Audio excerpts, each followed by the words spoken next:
Hello students, welcome in my YouTube channel Biology for NEET Crackers।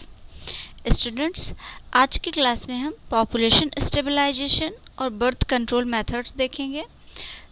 चलिए देखते हैं।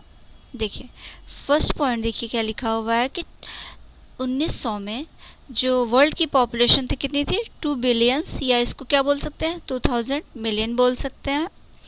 देखिए 1900 में तो 2 बिलियन थी, बट 2000 आते आते कितना हो गया? 6 बिलियन हो गया। मीन्स क्या बहुत ही तेज़ी से क्या हुआ है? इंक्रीज़ हुआ है वर्ल्ड की पॉपुलेशन में। समथिंग क्या 4 बिलियन का डिफरेंस आ रहा है। इसे लिखा हुआ है 2 billion in 1900 rocketed to about 6 billion by 2000। ठीक है, तो मीन्स क्या हो बहुत तेज़ी से इंक्रीज़ हुआ है। सिमिलर ट्रेंड, ऐसा ही ट्रेंड कहाँ देखा गया? अपनी कंट्री में, मीन्स इंडिया में भी देखा गया। According to this, our population which was approximately 350 million at the time of our Independence Day. ठीक है, तो इंडिपेंडेंस टाइम जो था जिस समय भारत आज़ाद हुआ, तो उस टाइम की पॉपुलेशन देखिए 350 मिलियन थी।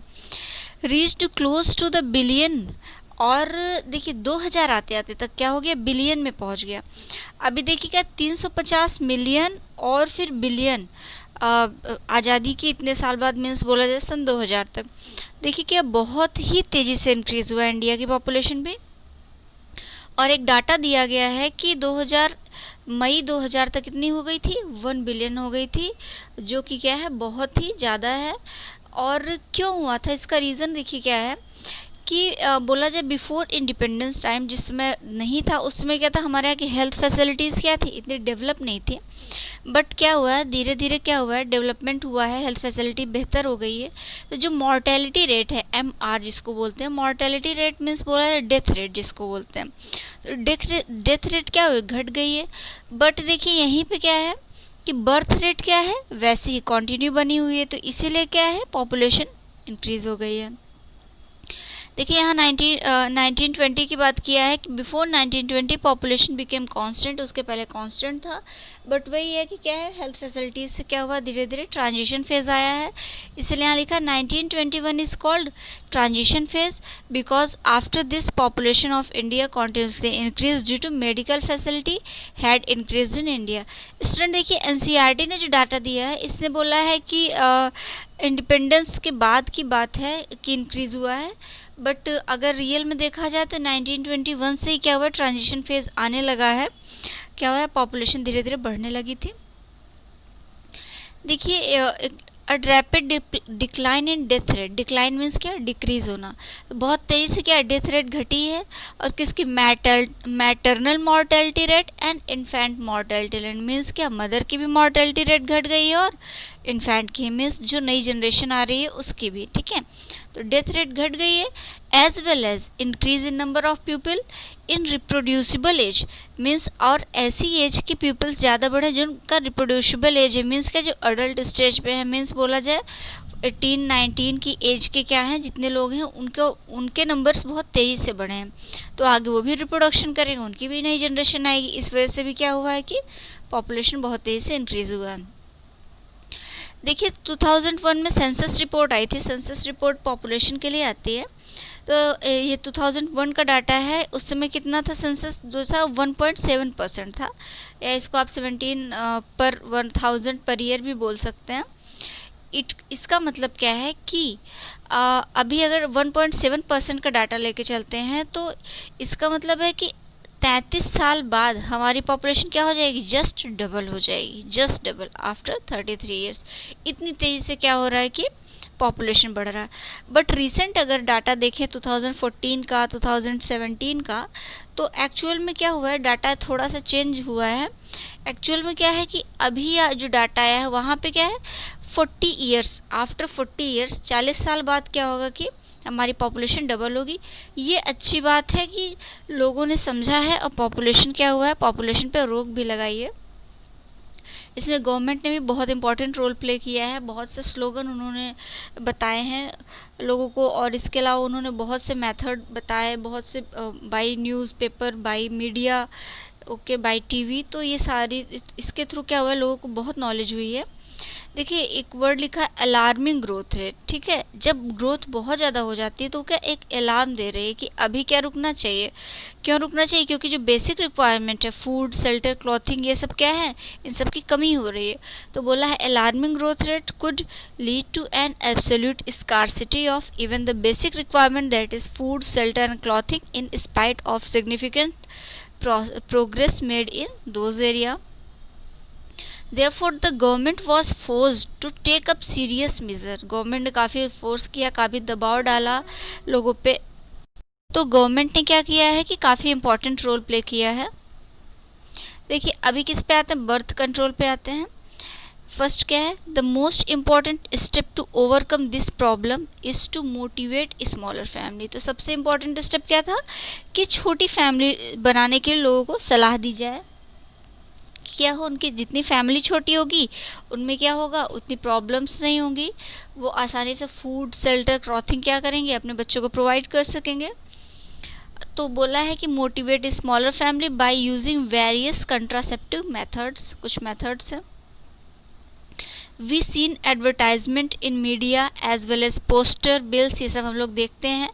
Showing a happy couple with 2 children, 2 बच्चों के साथ कपल्स, अगर 2 बच्चे हैं तो कपल्स की लाइफ बेहतर होती है।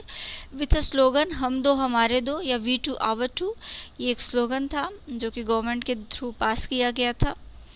देखिए बताया गया marriageable age of female 18 year होती है, मेल्स की क्या 21 ईयर। उसके पहले क्या शादी नहीं करनी चाहिए, क्योंकि क्या है ये कहीं ना कहीं क्या होता है, नुकसान करता है। फीमेल्स इतनी मैच्योर नहीं होती हैं, तो क्या है ज़्यादातर क्या डेथ हो जाया करती थी, क्योंकि पहले के टाइम में फीमेल्स की जो शादी थी बहुत जल्दी कर दी जाती थी। तो उससे क्या होता था, उनकी मैच्योरिटी उतनी होती नहीं थी, तो अक्सर डेथ हो जाया करती थी। और आगे क्या था, बेबी की भी डेथ हो जाती थी। तो अभी क्या है, जब लोगों को इसके बारे में बताया गया तो अभी क्या है काफ़ी, और गवर्नमेंट ने भी अलाउ किया है कि 18 ईयर के पहले आप कर नहीं सकते हो। तो उससे क्या है, कहीं ना कहीं मॉर्टेलिटी रेट पे भी क्या रोक लगी है।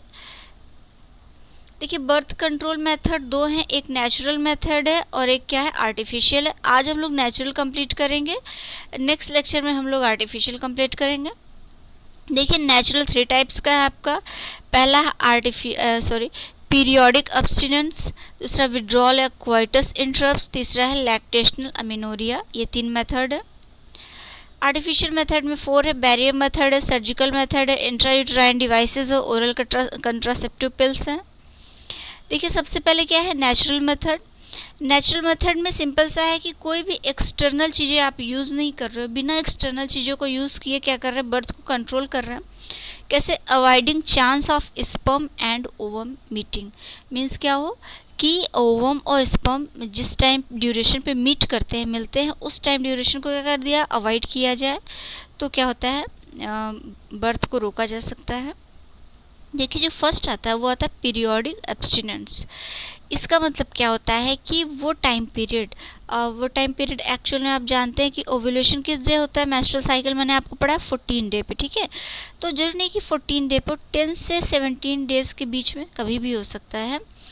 तो जब मेंस्ट्रुअल साइकिल की मैंने 3 स्टेजेस पढ़ाई हैं आपको, और ओव्यूलेटरी फेज़ में मैंने बताया था कि 13 से 17 डेज़ या 10 से 17 डेज़ के बीच में क्या होता है, ओव्यूलेशन होगा, ओवा रिलीज़ होगा ओवरी से, और कहाँ पहुँचेगा, फैलोपियन ट्यूब में। और अगर उसी समय सेक्सुअल इंटरकोर्सेस की प्रोसेस होती है और स्पर्म एंट्री करता है बॉडी में, तो उस समय क्या होगा, फ्यूज़न के फर्टिलाइजेशन के चांसेस होते हैं, और बेबी मीन्स बोला जाए कि बेबी इम्प्लांट होने के भी चांसेस होते हैं। तो अगर कपल्स उस टाइम पीरियड को 10 से 17 दिन के पीरियड को क्या करें, अवॉइड करें, तो क्या होता है कि नेचुरली बेबी के इम्प्लांटेशन को या फर्टिलाइजेशन को रोका जा सकता है। देखिए क्या, one such method in which the couple avoid or abstain from coitus from day 10 to 17 of the menstrual cycle when ovulation could be expected। जब उसमें माना जाता है कि हाँ इस समय ओव्यूलेशन हो सकता है। As chances of fertilization are very high, इसमें फर्टिलाइजेशन के चांसेस बहुत ज़्यादा होते हैं। During this period is called fertile period, ये ध्यान रखिएगा, इंपॉर्टेंट है। मीन्स बोला जाए कि 10 to 17 डेज या 14 डेज अगर ऑप्शन में है तो वो भी क्या होगा, फर्टाइल पीरियड होगा। Therefore by abstaining from coitus during the period conception could be prevented. देखिए यहाँ मैंने एक ग्राफ बनाया है। यहाँ देखिए क्या है, जब 1 से आप 7 डेज चलते हो, ठीक है, तो अभी क्या है, फॉलिकल्स मैच्योर हो रहे हैं, अभी तो इनिशियल स्टेज है, तो क्या है, अभी फर्टिलाइजेशन के बिल्कुल भी चांसेस नहीं है। इस समय क्या है, अगर सेक्सुअल इंटरकोर्सेस की प्रोसेस होती है तो कोई प्रॉब्लम नहीं है। बट जैसे ही 8 से 18 डेज की हम बात करते हैं, तो उस टाइम क्या होता है कि उस टाइम पे फर्टिलाइजेशन के चांसेस होते हैं, क्योंकि 8 से 19 डेज़ के बीच में, 18 डेज़ के बीच में कभी भी ओवम रिलीज़ हो सकता है और कहाँ पहुँच सकता है, फॉलोपियन ट्यूब में पहुँच सकता है। इसमें भी अगर देखें, इसमें भी अगर बेस्ट देखें तो 8 to 10 या 11 तो नहीं, बट 12, 13 और 14, ये जो 3 डे हैं, या 15, 16 भी आप बोल सकते, 12 to 16 डेज, ये तो एग्जैक्ट, इसीलिए यहाँ बोला कि मोस्ट फर्टाइल, मीन्स कि यहाँ इसमें फर्टाइल के बहुत ज़्यादा चांसेस, 80% चांसेस हैं। तो इस समय अगर सेक्सुअल इंटरकोर्सेस की प्रोसेस होती है तो फिर क्या है, फर्टिलाइजेशन के 80% चांसेस होते हैं। और फिर इधर 17 से 19 में सेमी फर्टिलाइजेशन के कुछ ही चांसेस, 40 से 60%। और आफ्टर 20 से फिर इधर 30 डेज़ की बात करें तो इधर भी क्या है, इनफर्टाइल है, यहाँ कोई भी चांस नहीं है। तो ये एक डाटा है, इससे भी आपको ये कॉन्सेप्ट क्लियर हो जाएगा। देखिए ये भी पीरियोडिक अब्स्टिनेंस से वही थ्योरी है, बट ये मैंने नेट से लिख रखा है, क्योंकि ये थोड़ा सा लैंग्वेज ईजी लगी मुझे, तो मुझे लगा शायद आपको आसान लगे। देखिए periodic abstinence also known as fertility awareness, इसको बोलते हैं। फर्टिलिटी के प्रति आप जागरूक रहें, कि आप बोलते हैं ना, अनवांटेड बेबी ना आए। Natural family planning and rhythm method. This approach entail not having sexual intercourse on the day of woman menstrual cycle. जैसे menstrual cycle हो रही है उस समय क्या करें कि sexual intercourses की process नहीं करें। तो when she become pregnant, अगर प्रेग्नेंट भी हो जाती तो आप बैरियर मेथड्स यूज़ कर सकते हैं, कंडोम, डायफ्राम, सर्वाइकल कैप्स, जो कि मैं नेक्स्ट लेक्चर में बताऊंगी।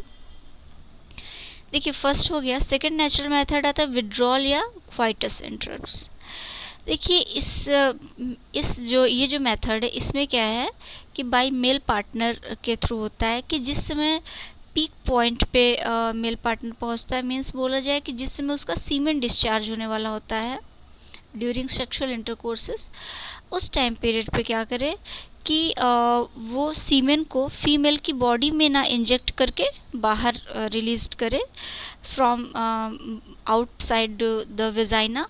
तो क्या हो सकता है कि ये जो फर्टिलिटी के चांसेस नहीं होते हैं।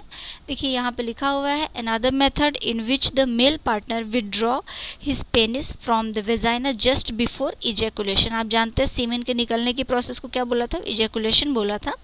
सो एज टू अवॉइड इंसेमिनेशन। इससे भी क्या हो सकता है कि इंसेमिनेशन नहीं होगा, स्पर्म एंट्री नहीं करेंगे तो फर्टिलाइजेशन के चांसेस नहीं होंगे। चलिए नेक्स्ट देखिए क्या, लैक्टेशनल अमीनोरिया, या इसको बोलते हैं एब्सेंस ऑफ मेंस्ट्रुएशन। देखिए स्टूडेंट्स क्या होता है कि आफ्टर प्रेगनेंसी जब बेबी की डिलीवरी हो जाती है तो समथिंग 6 मंथ तक क्या होता है कि जो मेंस्ट्रुअल साइकिल है वो फीमेल की लाइफ में 6 मंथ तक नहीं चलती है। तो वो जो 6 मंथ के टाइम पीरियड होते हैं उस समय अगर सेक्सुअल इंटरकोर्सेस की प्रोसेस की जाए तो कोई भी रिस्क नहीं होता है, क्योंकि वो 6 मंथ क्या होते हैं, सेफ माने जाते हैं, क्योंकि उस 6 मंथ में बेबी बहुत तेज़ी से क्या करता है, फीड करता है मदर के ब्रेस्ट से। तो इसीलिए क्या होता है, नॉर्मली ओव्यूलेशन वाले जितने भी हार्मोन होते हैं वो सप्रेस कंडीशन में होते हैं, तो उस समय 6 मंथ तक क्या हो सकता है कि सेफ पीरियड माना जाता है। देखिए क्या लिखा हुआ है, ovulation and therefore the cycle do not occur during the period of intense lactation. Intense lactation मतलब क्या है, जिसमें मिल्क का इजेक्शन हो रहा है और बेबी शक कर रहा है, फॉलोइंग पॉर्चुरेशन, जो किसके बाद आ रहा है, लैक्टेशन, पॉर्चुरेशन के बाद, मीन्स बेबी के डिलीवरी के बाद लैक्टेशन की प्रोसेस आती है। Therefore as long as mother breast feed the child fully, पूरी तरह से बेबी शक करता है मदर के मिल्क को, chances of conception almost nil. इस समय क्या होता है, फर्टिलाइजेशन के चांसेस बिल्कुल नहीं होते हैं। However, this method has been reported to be effective only up to maximum period of 6 month। केवल 6 मंथ के लिए क्या है, ये पॉसिबल है। देखिए यहाँ पे ये एक चार्ट है, इससे आपको पूरा कॉन्सेप्ट क्लियर हो जाएगा कि रीज़न क्या है। सबसे पहले क्या है, देखिए बेबी जिस समय शक करता है निप्पल से स्टिमुलेट द निप्पल, मदर के निप्पल को, nipple stimulation trigger signal to mother brain, वहाँ से कहाँ जा रहा है, ब्रेन में जा रहा है। और ब्रेन में भी कहाँ, हाइपोथैलेमस पे। और मैंने आपको बताया था हाइपोथैलेमस से ही हार्मोन निकलता है, GnRH, गोनेडोट्रोपिन रिलीजिंग हार्मोन। और वही हाइपोथैलेमस हार्मोन कहाँ गया था, फिर कहाँ गया था, पिट्यूटरी में गया था। और पिट्यूटरी में जाने के बाद किसको, LH और FSH को स्टिमुलेट किया था। फिर वही LH FSH कहाँ आए थे, नीचे ओवरी में आए थे, और वहीं से क्या प्रोसेस शुरू हुई थी। तो अभी देखिए कि जब बेबी जैसे शक किया बाय निप्पल, तो निप्पल ने इन्फॉर्मेशन भेजा मदर के ब्रेन में। और मदर के ब्रेन में क्या हुआ, सिग्नल डिसरप्ट हार्मोन प्रोडक्शन। तो अभी जो सिग्नल जो जा रहे थे और एक्टिवेट कर रहे थे वो के सब क्या हो गए, स्टॉप हो गए। Disruption of hormone, suppression ovulation. जब हार्मोन ही डिस्टर्ब हो गए हैं तो क्या है, ओव्यूलेशन ही नहीं होगा, सप्रेस होगा, तो no egg no pregnancy. Clear. I think ये कॉन्सेप्ट आपका क्लियर होगा। तो देखिए क्या है, नेचुरल मेथड ये कंप्लीट हो गया। आर्टिफिशियल मेथड हम नेक्स्ट लेक्चर में देखते हैं। Okay, thank you. आपका अगर ऐसा कोई भी टॉपिक जो नहीं क्लियर हुआ है तो आप मुझे कमेंट करिए, मैं आपको आंसर करूँगी। आप वीडियो को लाइक करिए, शेयर करिए, चैनल सब्सक्राइब करिए। Thank you.